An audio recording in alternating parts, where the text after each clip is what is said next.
Peacocks. The color. The strut. The splendor. Peacocks. The skulking.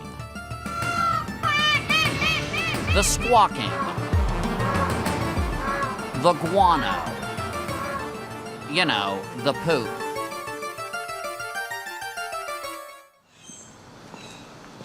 Peacocks have long been a part of life in Miami's Coconut Grove. City Commissioner Mark Sarnoff.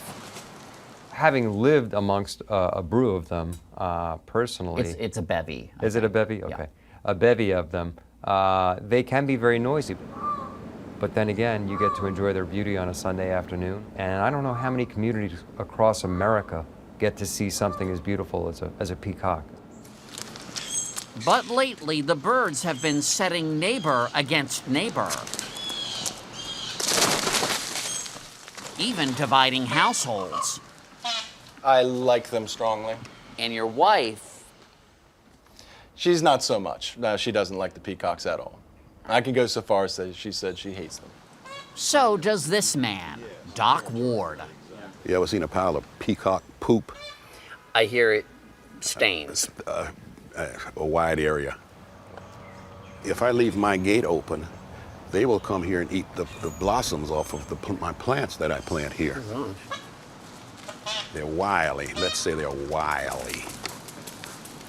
Doc says that folks feeding the birds has sparked a peacock population explosion.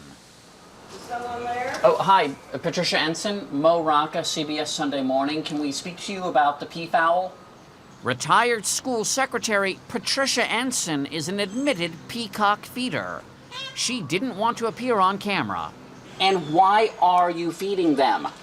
Because they are used to being fed. They are not wild birds. Then you can't say, get lost, go get yourself some bugs and some snails. I know at least 2 other people are feeding them. Another peafowl feeder? Doc Ward's neighbor. And I tell him he is not being neighborly when he feeds them and have them congregate. You can see 20 or 30 of them in the morning. Every morning they'll come down the street. So are all these complaints legitimate or just poppycock? Miami Metro Zoo's Ron McGill joined me for a pre-dawn peacock watch.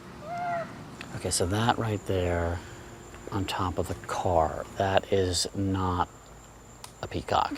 No, that would not be a peacock. That's a cat licking itself. Yes, grooming. Licking itself kind of sounds... Grooming, Yeah, thanks. grooming. It didn't take us long to find some. They're spooning right there. But this morning, the birds gave us the silent treatment, so Ron taught me their call. A little lower. That's it. Can man and peafowl coexist peacefully? This is a bird that can live 20 years and can have, 5 to 10 offspring every season, and you keep multiplying that. Coconut Grove is like Club Med for peacocks. For an official count, the city has hired this man.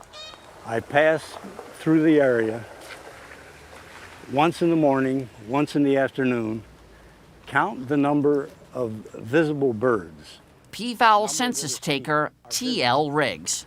Then you take 20% of that number